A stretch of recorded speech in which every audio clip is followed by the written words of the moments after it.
Hey everybody, and welcome to another episode of Melanie Sliced Thinner, and I'm Melanie. I just wanted to give a quick update. I have the results from my lab test. I had my 1 year post-op appointment last week. I am 1 year and 1 week post-op. I had the traditional duodenal switch surgery on March 30th, 2016, and today is April, 5th, I think, 2017.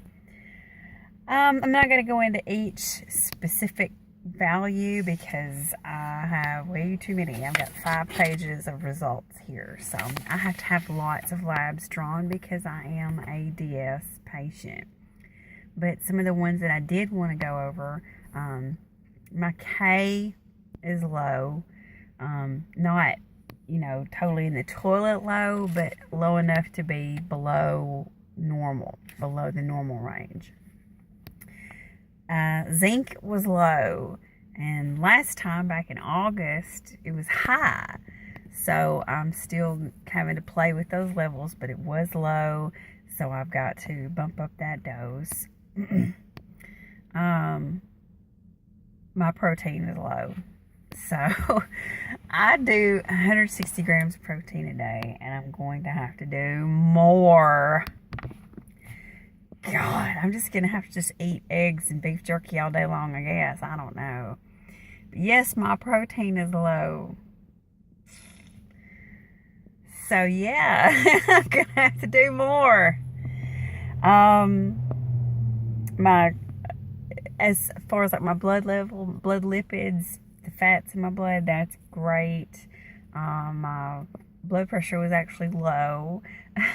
My glucose level is low. Cholesterol is low. All of that's fantastic. Most of my other vitamin levels are fine. There is a little bit of a downward trend though.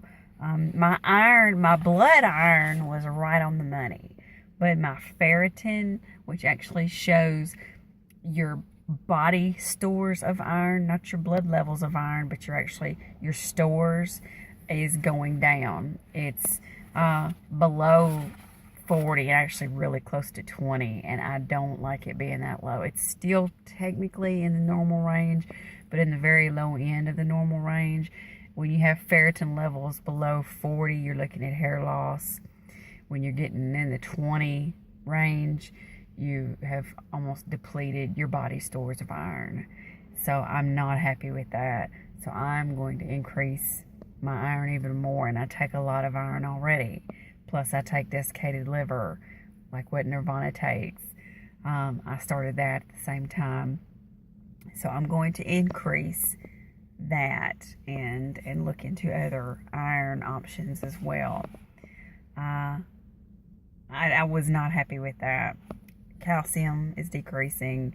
A is decreasing. Again, technically they're still in the normal ranges, but they're at the lower end of normal, and I'm not happy about that. I don't want to be high, but I want to be right in the middle of the money or towards the better end of normal, just in case something happens. So to be at the very bottom end of normal to me is not good, because that means it's not good. I don't like it. So I'm going to look at possibly increasing those doses, maybe not an entire dose, but maybe adding just one extra pill sort of thing. Just looking at that. B12 is fantastic. It's actually high, but for what I take, it's no big deal. B6 level was fine, but other indicators in my blood work showed where they could possibly be low. So I don't really take a B6, anything that's other in my multi right now. I may start looking at some B6 supplementation, maybe even just a small dose, and just see how that goes. Other indicators in my blood showed either it could be liver damage or malnutrition. It's malnutrition, because my other liver indicators were fine, like my bilirubin's fine and all of that. So I'm showing signs of malnutrition, which is a given. I had surgically induced malnutrition. But I just,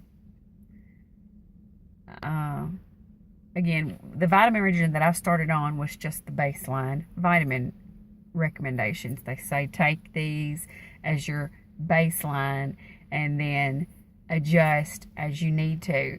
And thank God for that, because if I was relying just on the bariatric vitamins that are kind of like combination, here, take this pill 8 times a day and it's got everything in it, you don't have to worry about anything else, that may be well and good. But when I need to adjust individual levels, if I'm taking an all-in-one pill, I cannot adjust individual levels. If I'm taking an all-in-one pill and just decide to add on another all-in-one pill, well, I could go over in certain things. As I'm trying to bring up one vitamin, well, I could go too high in another using an all-in-one pill.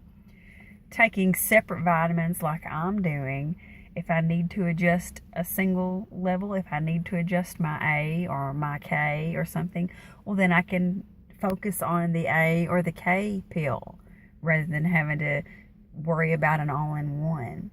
So that's one reason why I'm so thankful that I am taking the type of vitamin regimen that I am, where I can play with and adjust individual levels as I need to. And it's another reason why I'm so glad that I track my vitamin levels. I keep an Excel file and I can look at the trends of every time I have blood drawn and look and say, oh, well, technically, if I look at just the one snapshot day, technically my levels are fine. But when 3 months ago it was this, and it's steadily dropping down over every 3-4 months, then that's a trend that I don't like to see. And if I go ahead and start addressing it now, it's going to be a heck of a lot easier for me to fix versus waiting 6 months or a year and having my blood drawn again and saying that, oh, well, hey, now your level's in the shitter and you're going to have to really work to bring it up. So say, if I start addressing my iron now, when I see that my ferritin level has made a decline, it's going to be a lot easier for me to bring that up. And then instead of having my blood drawn one day and saying, oh, well, you know what, your iron level is now at 2, you're going to have to start having infusions. Really? See, if I start working on that now, then I can avoid drastic measures on down the road. And that's I'm encouraging all of you, track your levels and keep records. Keep a spreadsheet or a chart or a notebook or whatever it takes, but so you can go back and say, wow, my calcium's slowly been going down, or my thyroid levels have been slowly going up. That's another thing. My thyroid levels are now fantastic. They were awful, but now, it's great. And I can keep a track of that. So this is just a prime example, you guys. Keep track of your levels. Watch the trends. If it means you have to draw a dot-to-dot diagram, do that. But look to see, technically the level's okay, but it's getting towards the lower end of normal and it's been declining this whole time. Go ahead and attack it now before you have to put on a full-blown battle. Anyway, love you guys. This is, it's a little discouraging, but it's totally fixable, totally doable, and I can do this. Love all of you, and sparkle on.